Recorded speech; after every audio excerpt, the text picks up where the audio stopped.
Us recognize the champions in our communities. Submit your nominations by visiting kvnutalk.com. The Above and Beyond Salute, sponsored by Firehouse Subs.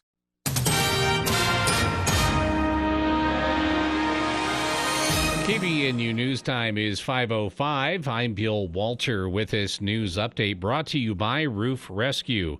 2 Utah snowmobilers built a snow cave after they were stranded from an overnight storm in Summit County. Officials said the 2 men, identified to be in their 30s, left Tuesday around 8 a.m. to the Bear River Ranger Station in Evanston. Search and rescue crews were dispatched at approximately 3:30 Wednesday morning and did not reach the men until 9:30 a.m. near Fish Lake. Efforts to reach the men were difficult due to the challenging terrain and the deep bowl that they were stuck in, according to Summit County officials. The 2 men were able to survive the night by building a snow cave, a fire, and using a spot emergency contact device. Officials said when rescuers reached them, they were in good condition and did not need any medical attention.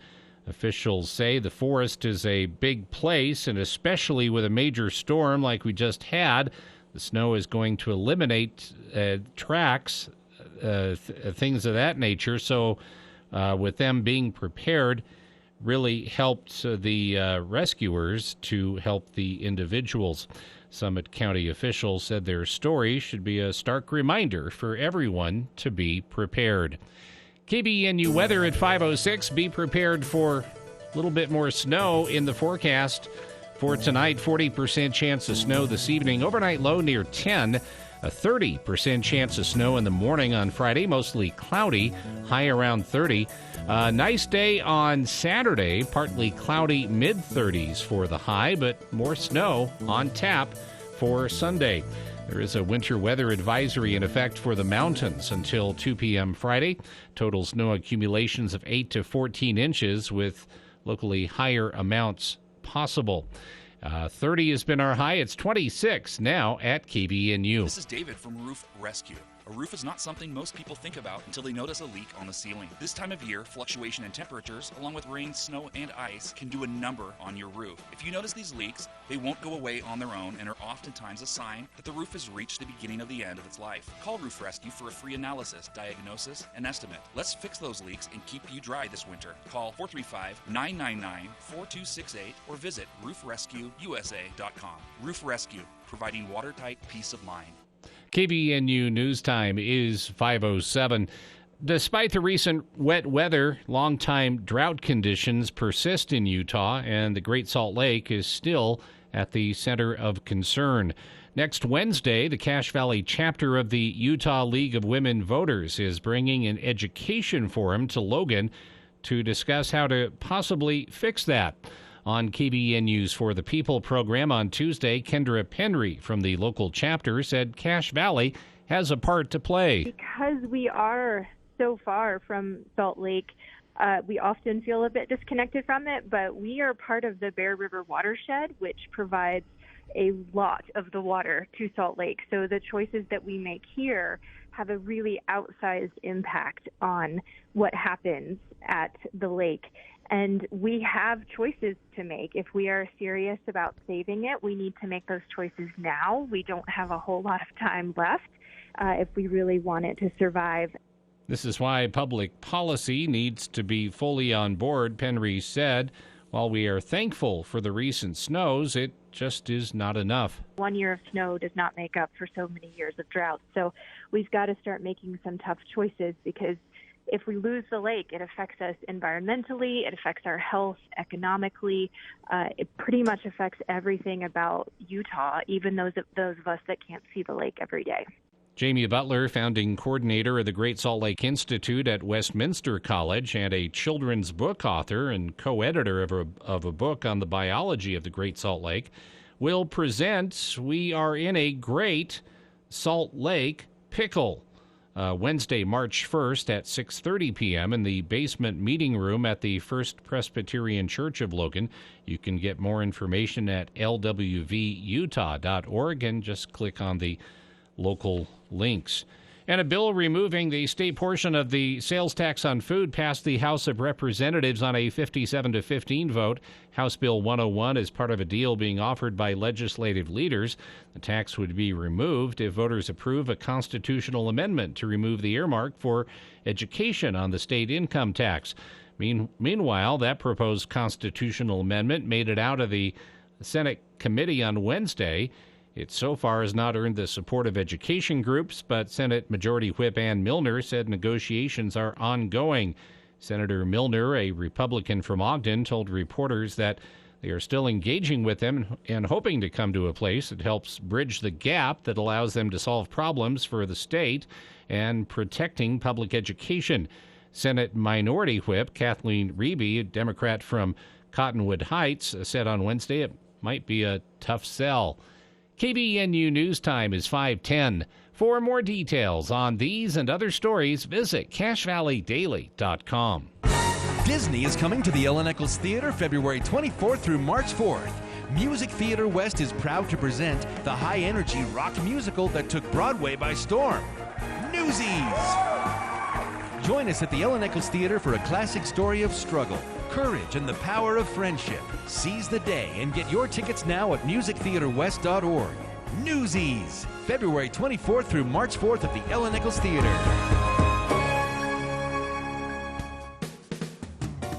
Now that the holidays are over, are you feeling the need to declutter and get that stale, closed-up smell out of your home? You should have your air ducts cleaned by the Duct Hunter. The dust that accumulates over time can appear as surface dust and can cause your home to smell musty and dusty. Call the Duct Hunter at 770-4813. We are the Duct Hunter. Breathe better, save money, protect your home.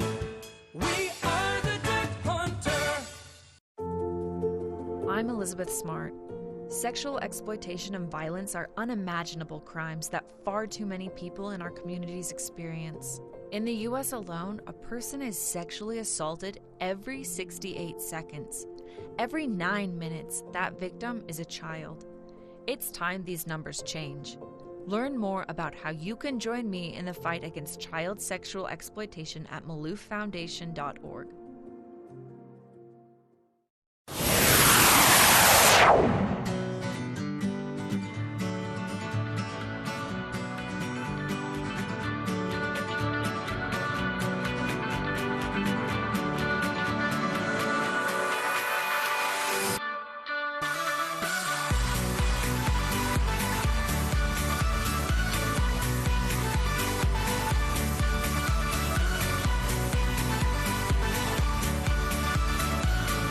Welcome back to KVN News for the people.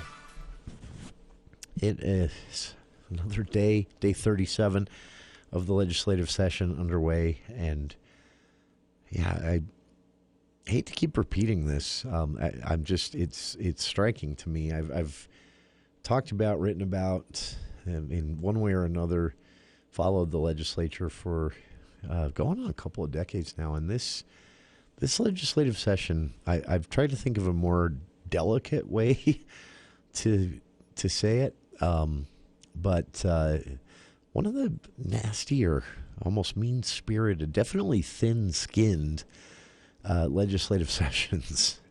Lawmakers are a sensitive crowd, and some of the bills, including, unfortunately, I've expressed disappointment before on Cache Valley lawmakers for not speaking out against a very broken and unfortunate process around ramming through that school voucher bill in the second week of the session, and not a peep from our representatives about the process. Again, whether you like or hate vouchers aside, just the process itself was an ugly one, and not a peep.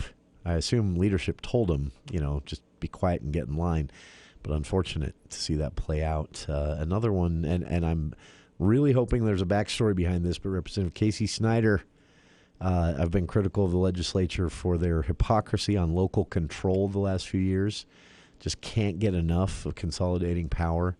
And unfortunately, Representative Casey Snyder snuck a little piece into Senate Bill 84 without public hearing or comment. There was language added that basically overrides a development decision made by Summit County setting a horrible precedent, in my opinion, of overriding local leaders' long-term planning when it comes to housing and development. The legislature stepping in basically on behalf of a developer in this case. Just really, really not a great look, and disappointed to see a Cache Valley lawmaker's name on that. And that's just the tip of the iceberg. So, yeah. We'll talk more about the legislative session later on in the hour.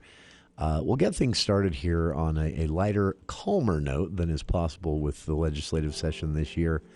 Your headlines and smooth jazz. This day in history, February 23rd. In 1836, the Siege of the Alamo began in San Antonio, Texas. Remember the Alamo? Got it? But I remember it.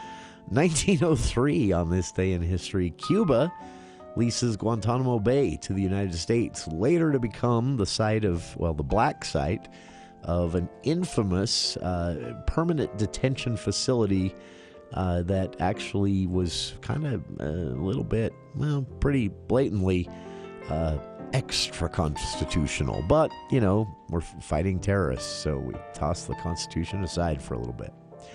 In 1904, on this day, the United States officially gained control of the Panama Canal Zone. On 1919, in this day, Benito Mussolini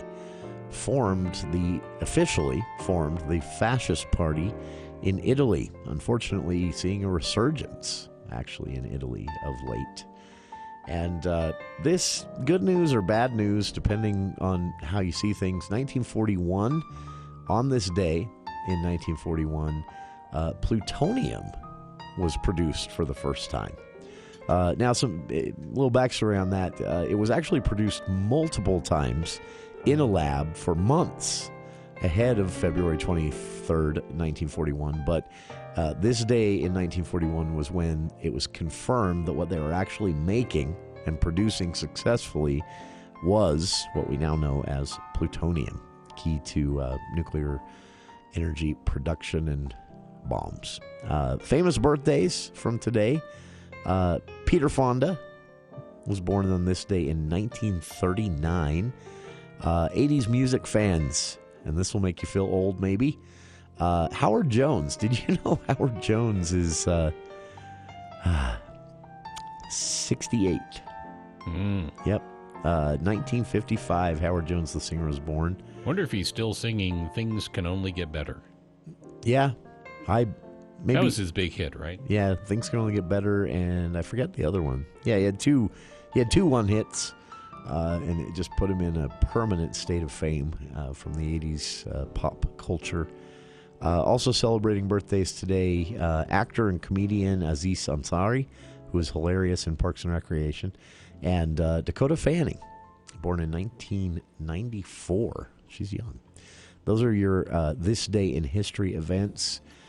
Freedom Isn't Free is the title of a front page story in the Deseret News today.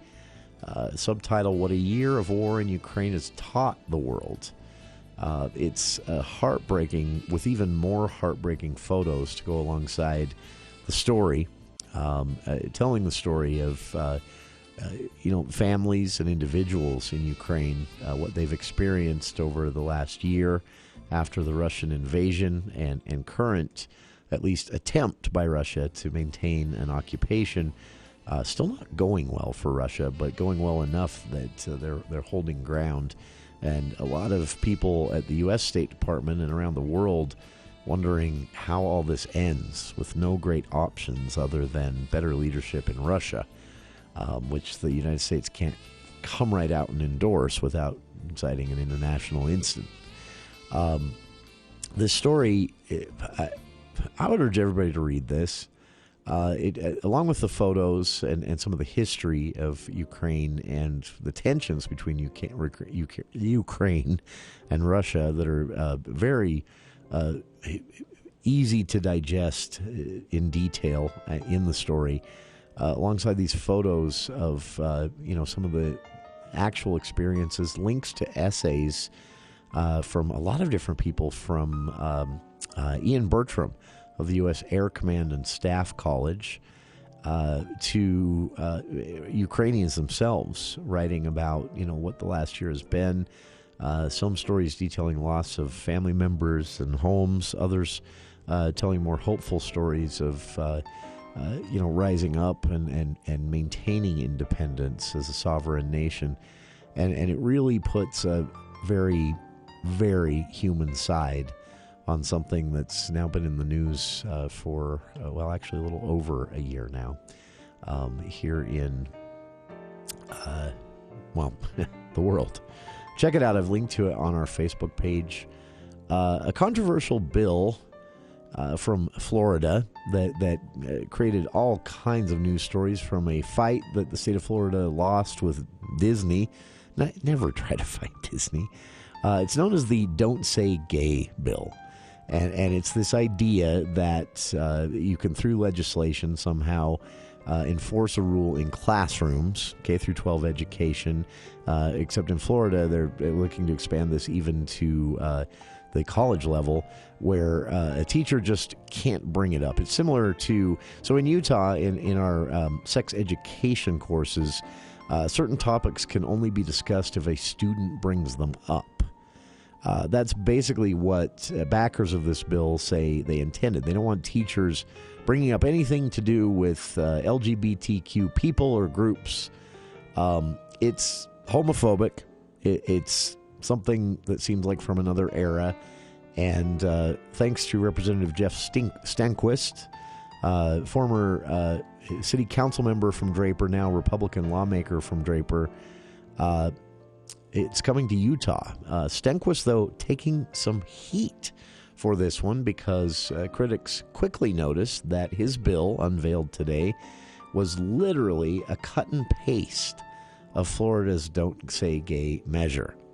Stanquist backpedaled very quickly and said after its publication that he did not mean, I don't know what his explanation here, he did not mean to just cut and paste Florida's bill, while acknowledging that he did. He said he had been a critic himself of the, quote, copy and paste culture war bills in state legislatures. Folks pointed out, well, it looks like that's exactly what you've done. Stanquist apologized and said he didn't mean to do that, but said House Bill 550, its number, exists because a mom in his district came to him with concerns about some talk happening in her childhood's classroom. She felt that some of the discussions were inappropriate for the grade level. Stanquist said he looked for guidelines in state statute about discussing subjects around gender and sexuality and didn't find any, so he wanted to run a bill to fix that. What he did instead, for some reason, was cut and paste Florida's Don't Say Gay bill and threw it out there. Equality Utah President Troy Williams has said it's unfortunate that these national political bandwagon issues are taking up so much time and energy in the state of Utah when there are actual problems to try and solve. We'll see where this goes. If you'd like to read House Bill 550, I've linked to it on our Facebook page. And also recommend you visit le.utah.gov over the next week. You'll find out why later on in the hour as the pace really, really picks up here. Finally, a interesting look at, and I recommend you read the letter posted to CacheValleyDaily.com. We've talked about this several times here on our show in various ways, but not for some time. But a letter from a friend of the show, Todd Fuller, marking February as the first anniversary of transitioning a organization here in Utah, in Cache Valley, transitioning from a Habitat for Humanity affiliate to an actual, independent nonprofit organization operating permanently, the Fuller Center for Housing Covenant. And Fuller, in the letter posted again to CacheValleyDaily.com, wants to thank everyone in the Cache Valley for helping with this. He says the Fuller Center for Housing is not as well known as Habitat for Humanity, but we share the same founder, Linda and Millard Fuller, here in Utah at least, and actually share the same street location for their headquarters. He writes in the letter, he says, our home improvement thrift store opened back in 2015, and the store is open to the public to shop and donate. Proceeds go directly to fulfilling our nonprofit mission, and the support from the community has at times been overwhelming to the extent that it has brought a tear to my eye multiple times. He also in the letter goes on to detail some of the projects that materials donated to the thrift store from local residents, construction companies, picking up odds and ends from construction sites and more. He said it's allowed for repairs at the lowest cost possible because these items are donated and then thrifted back into the community. He says it's been used on everything from repairing windows and roofs at homes for families in the valley that couldn't afford to do so otherwise, to a new door for an elderly couple's home after theirs was damaged by a would-be but thwarted, luckily, burglar. He said these stories are compelling and remind us of why we're here. And again, Fuller in this letter thanking the valley and all of its residents for the support, making a successful year of the Fuller Center operating under their own name as a permanent organization rather than a temporary Habitat for Humanity affiliate.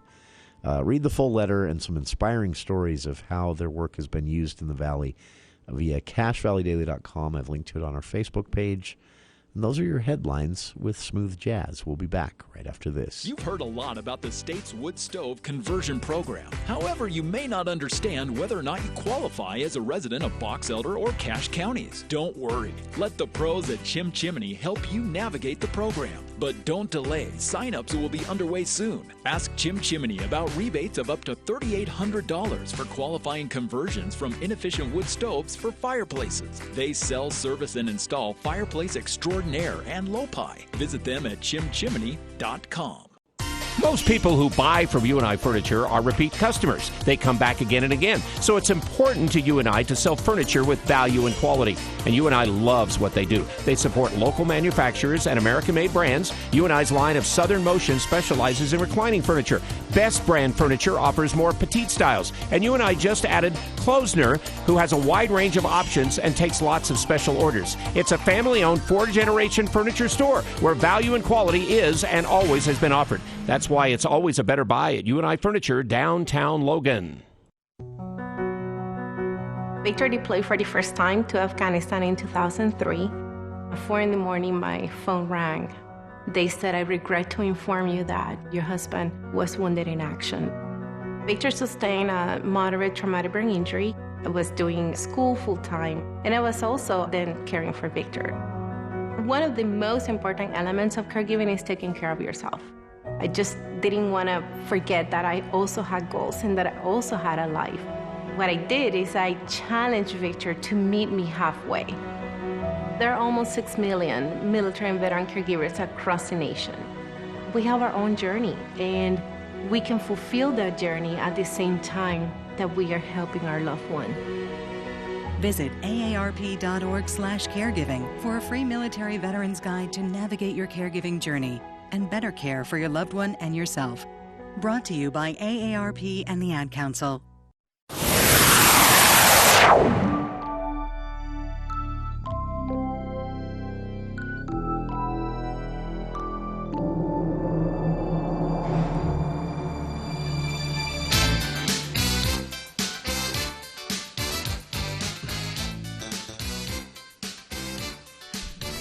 Welcome back to KVN News for the People. Coming up, we've got highlights from Congressman Blake Moore's town hall last night. This was a teletown hall.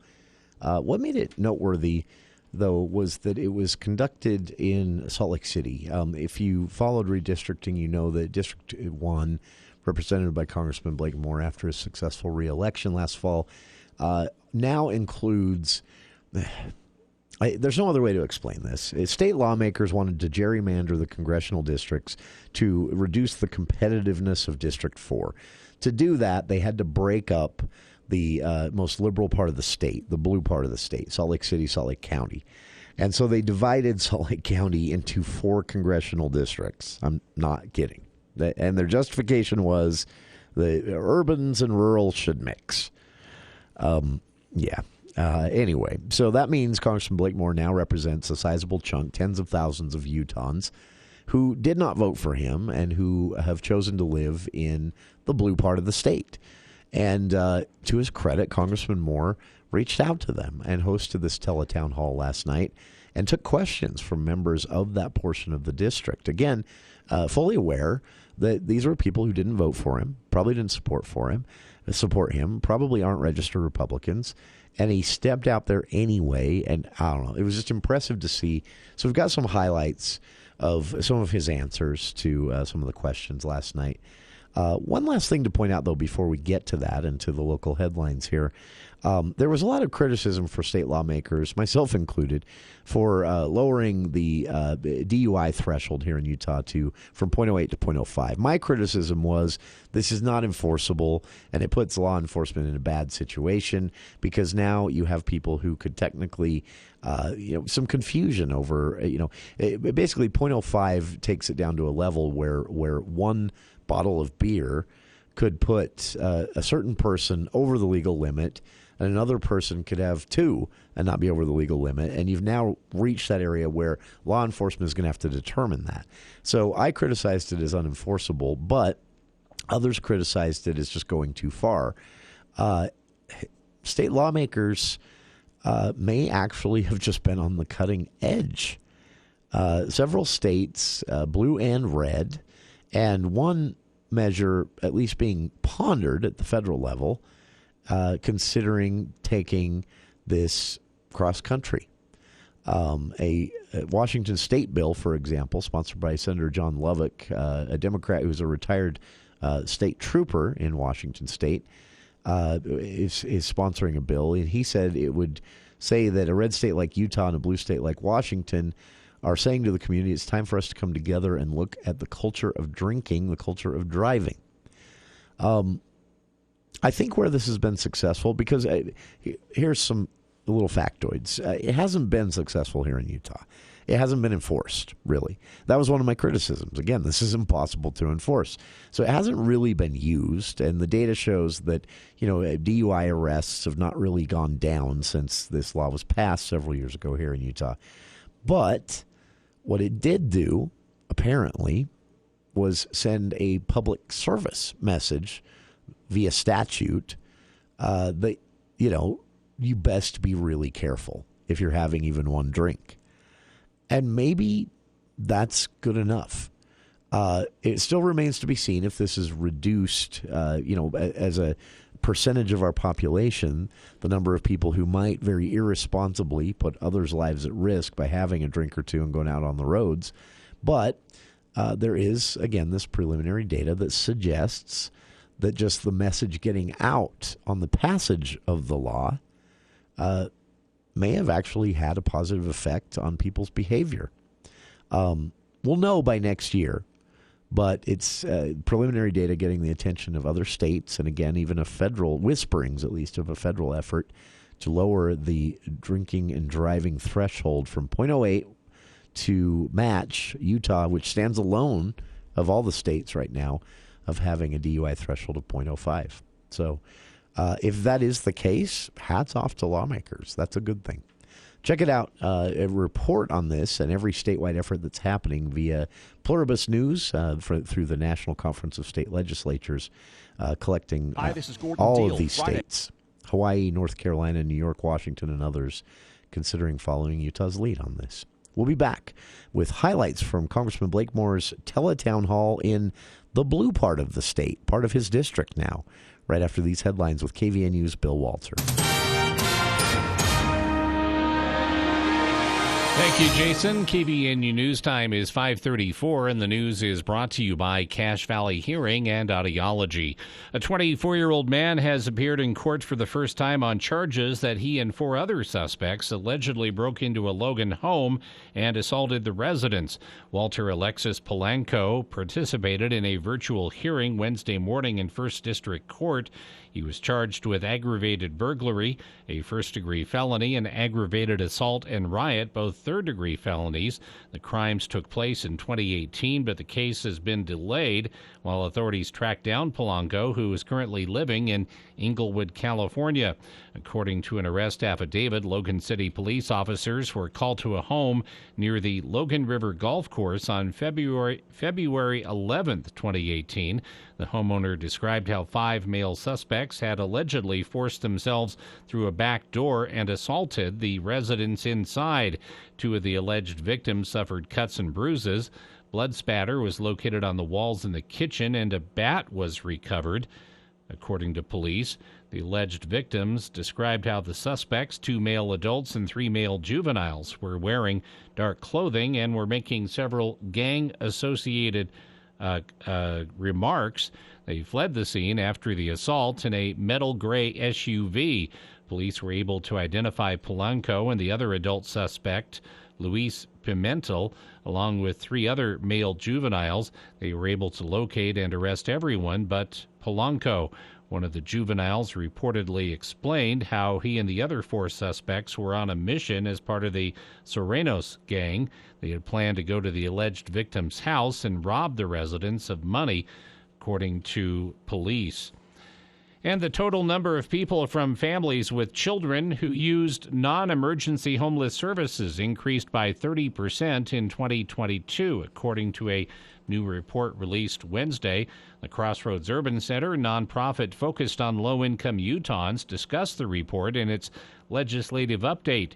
Executive Director Bill Tibbetts discussed how low-income Utahns have been impacted and recommendations on how best to move forward. KVNU News Time is 5:36. We start each new year filled with hope and prosperity for things to come. At Cache Valley Hearing and Audiology, it's no different. Dr. Daines is so grateful to get to call Cache Valley home and continue to offer his services to the wonderful people that live in our beautiful valley. He wants to help you start your new year off right by improving your hearing, which over the course of time will help improve your quality of life. Give them a call at 435-753-4327 or 753-HERE to schedule an appointment, or you can visit them online at CacheValleyHearing.com. Own a small business or a farm? You thought about solar? Listen up. A new USDA grant was announced allocating $300 million for farmers and small business owners to put in solar. That's right. The government will help you get solar installed, covering 40% of the cost. And don't forget, as a business, you can save up to 50 or 60% more with federal and state tax credits. Second Sun Solar will install your system and help with the USDA paperwork. Call Second Sun Solar today at 435-363-9917 or online at UtahSolarDirect.com.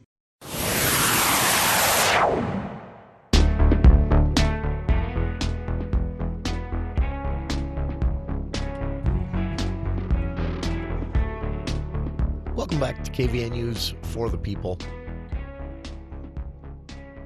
Last night, Congressman Blake Moore hosted a teletown hall with the Salt Lake area of his district. After redistricting passed by the legislature, signed by the governor, changed the borders of the District 1 boundary just a bit. District 1 now includes, and this is why, credibly, critics say lawmakers gerrymandered the districts to create, to do away with the competitiveness of District 4, the newest congressional district currently held by Burgess Owens. It was a district that had gone to Ben McAdams, a Democrat, then to Mia Love, then almost back to a Democrat, and the legislature just wasn't having it.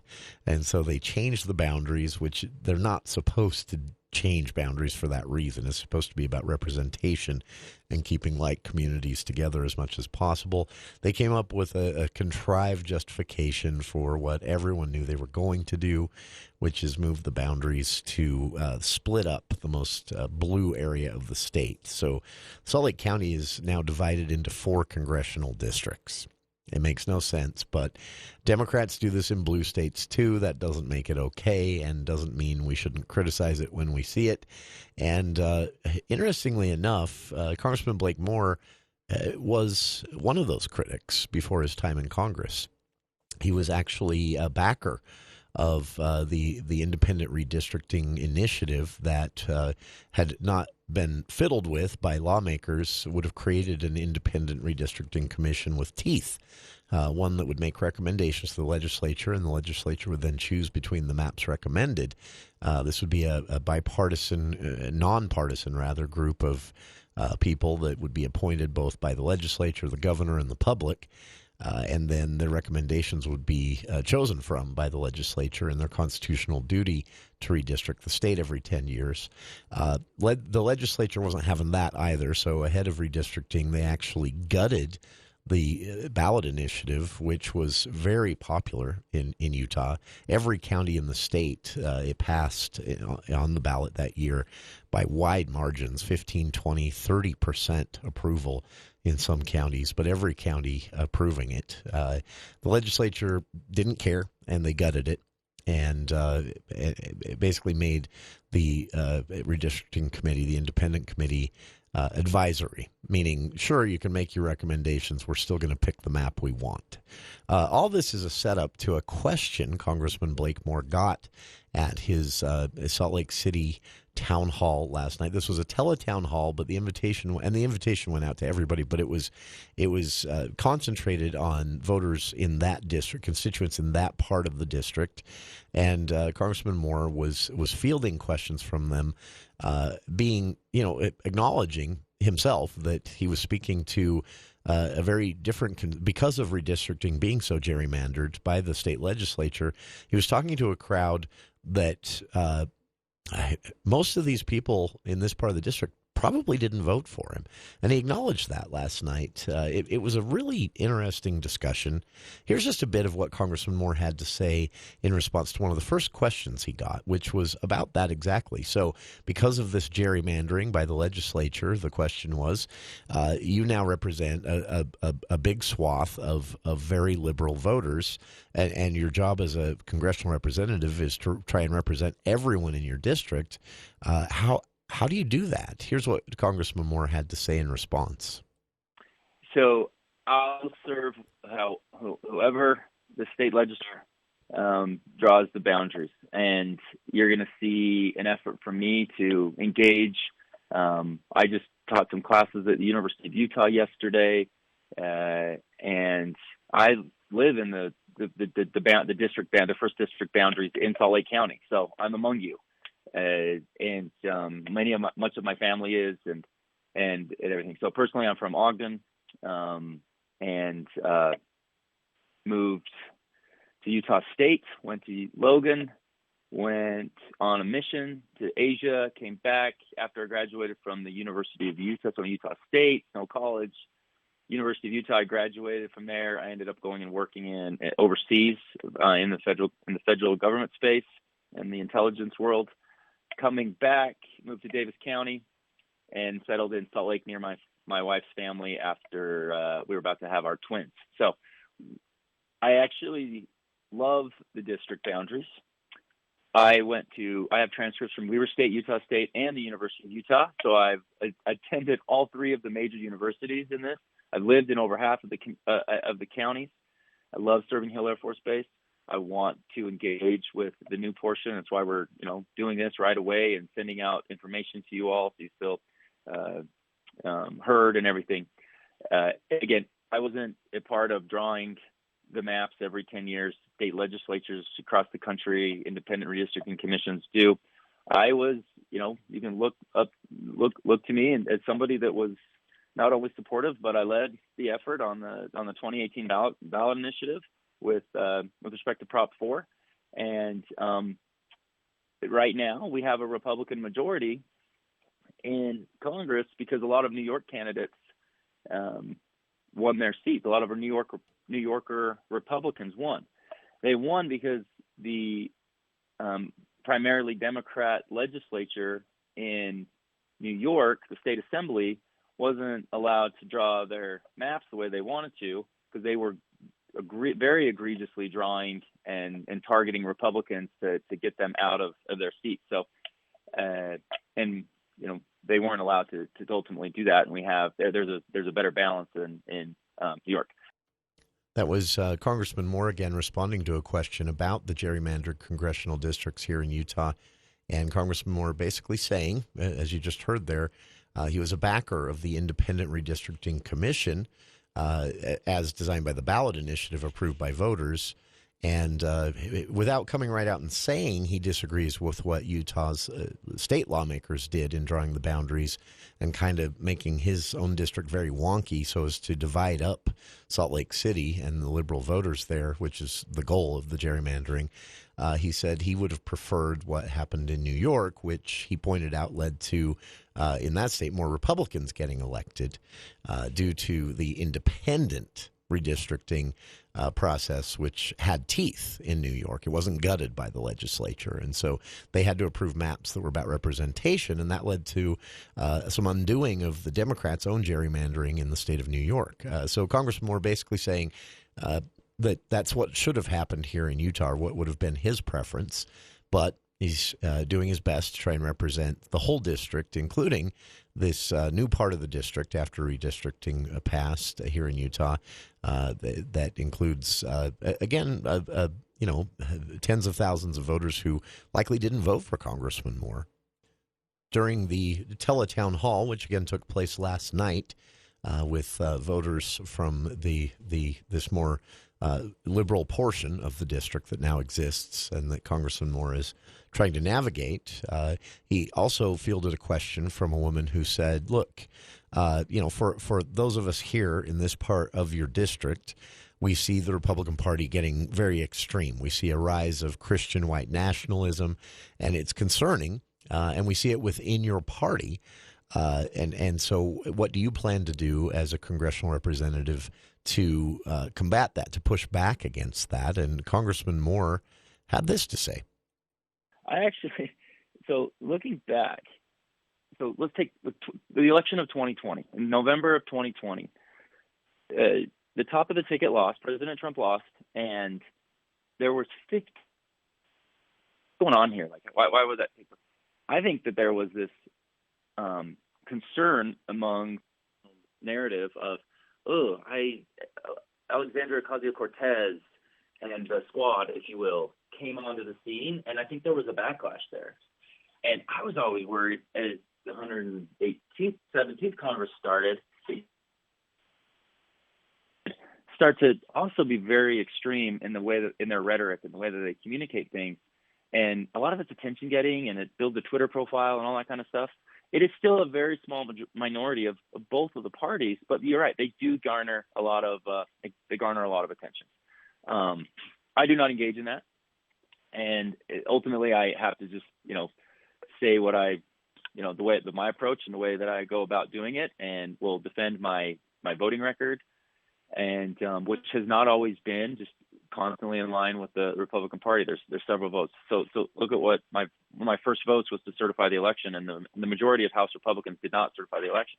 Now, Democrats have done that in the previous two elections, not to the flair that we did, and that ultimately led to a group of people storming the Capitol. And that was a horrible thing, and it was a travesty, and it's never been something I've supported. And so I would also later voted for the January 6th commission. So you bring up, Senator Romney, like those are areas that I've aligned with Senator Romney, and, voted in the minority of my party on a handful of things. That wasn't always easy, but I always showed up and explained to people from the Republican Party that are mad at me. And then but if I explain it to people, usually we are able to get an understanding. So I can't control all the voices out there on either side of the political spectrum. I can't control my voice, and what you'll see is a respectful tone. And what I'm going to do is focus on the major issues and go from there. So that's my commitment to folks. And there's so much to go on with that. We need to make sure that we are the party that is pro-growth, inclusive, and aspirational, right? And thinking about the big picture. And many of us are, still the majority of us are, but oftentimes we get the fringe voices that eclipse that a little bit. But that's why I asked you to follow my newsletter. Sorry, shameless plug. That was Congressman Blake Moore at a teletown hall last night with voters from after again redistricting boundaries redrawn by state lawmakers included a good chunk of Salt Lake City in his district, moved the boundary to include that. And the goal, again, was not to cause Congressman more stress. The goal of state lawmakers, gerrymandering, was to divide up the liberal parts of the state, the Salt Lake County area, basically. And so Salt Lake City is divided into 4 congressional districts. It's ridiculous. But that did mean that suddenly, Congressman Moore has this, after redistricting, he has this, tens of thousands of Utahns who are in his district now, and he is trying to navigate representing them, which is his job in Congress, to not just represent the areas of the district that voted for him, but also to represent the people in this portion of the district that likely did not.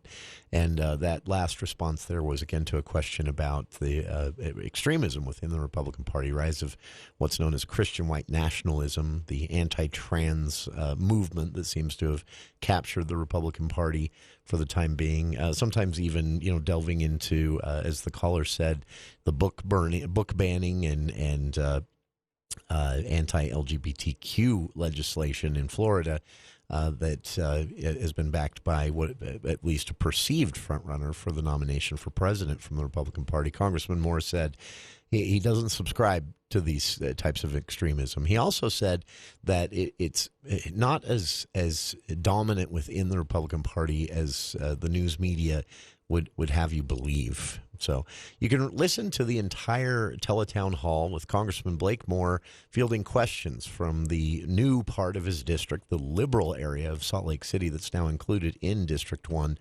and trying to, assuage some fears there from those Utahns, and also explain that he, as a congressman, plans to do things a bit differently than what you might see a lot on CNN. That's an exact quote from Congressman Moore last night. You can listen to the entire thing via his website. I've linked to it on our Facebook page. Those are just some highlights there that stood out from last night's teletown hall.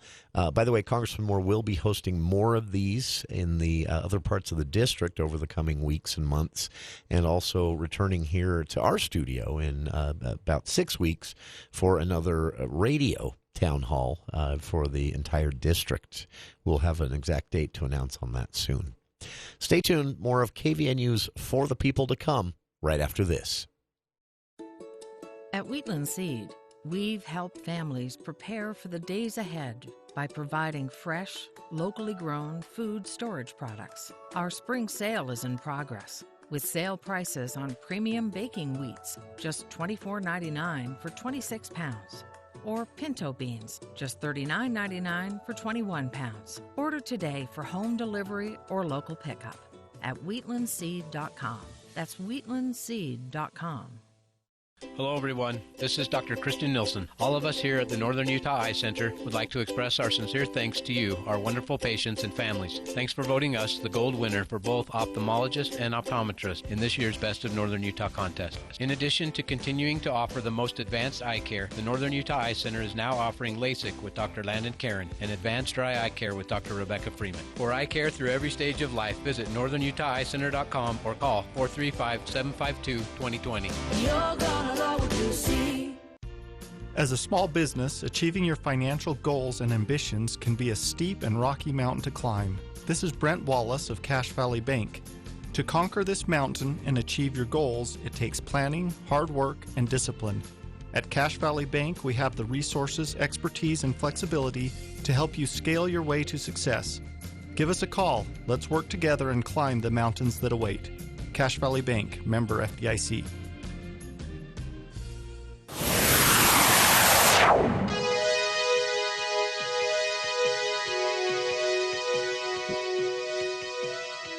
Welcome back to KVNU's For the People. Wrapping up today's show with a few highlights from day 37 of the legislature. Earlier in the hour, we talked about a bill getting some attention that was just unveiled today by Senator John Johnson, who happens to also be an employee of Utah State University. And the reason that's relevant is the bill would affect universities in the state. Johnson teaches as a professor at an associate professor, I believe, at the Huntsman School of Business. He's been in the headlines before, again, for a documentary he produced with that Beckham guy, who's also been in the news for being arrested. The documentary was criticized as echoing KKK propaganda. I'm not exaggerating. Johnson, state senator from the Weber County area, but works at Utah State University, unveiled a bill today that would defund USU's Center for Diversity and Inclusion, which is a resource for students to connect with, resources for students with disabilities, resources for students in marginalized communities, the trans community, people of color, things like that. They host events on the regular, and they've been regular guests here on our show. In fact, Johnson's bill would actually ban universities anywhere in the state from funding such centers.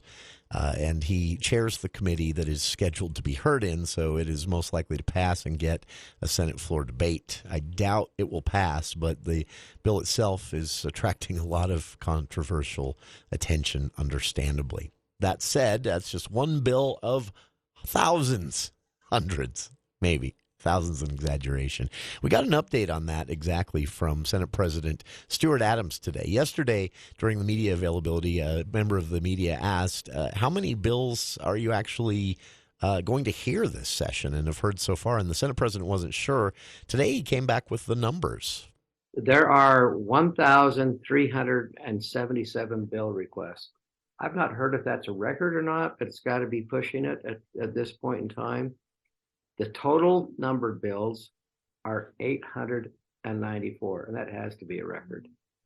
Senate bills, 307.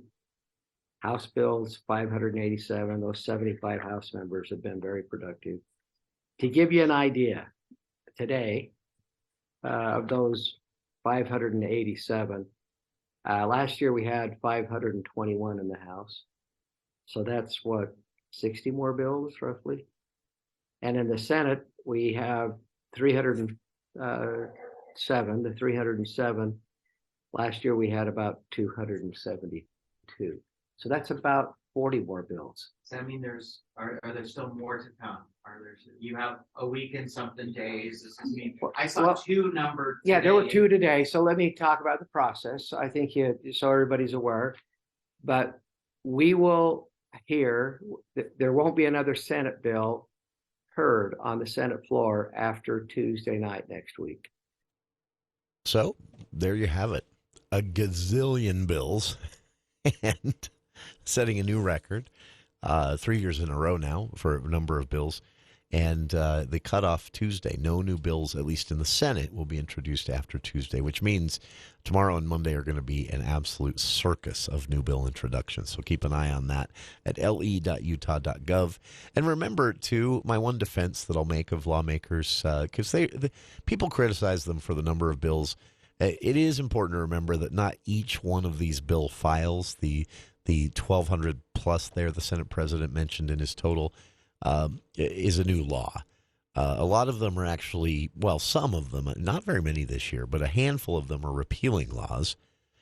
Most of them are just changing existing statute, correcting a phrase here or there, removing this, updating that.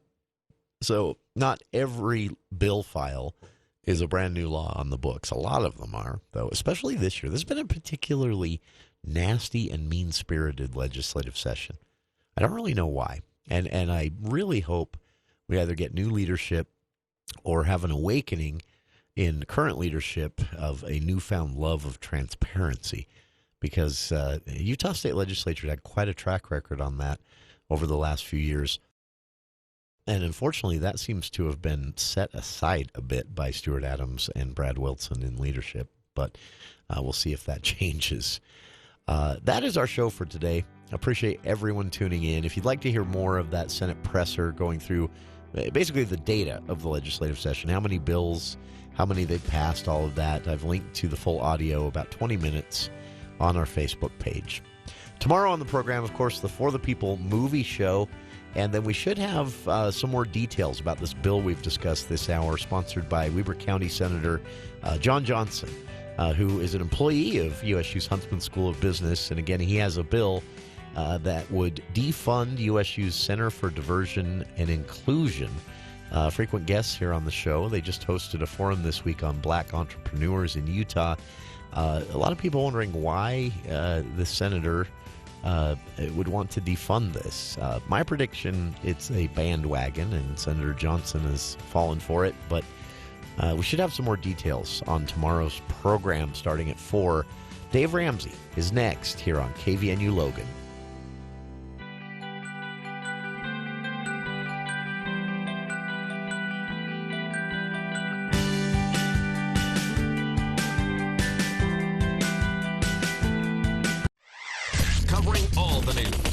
Stay with 610 AM and 102.1 FM. Breaking news and stimulating talk. News Talk KVNU Logan.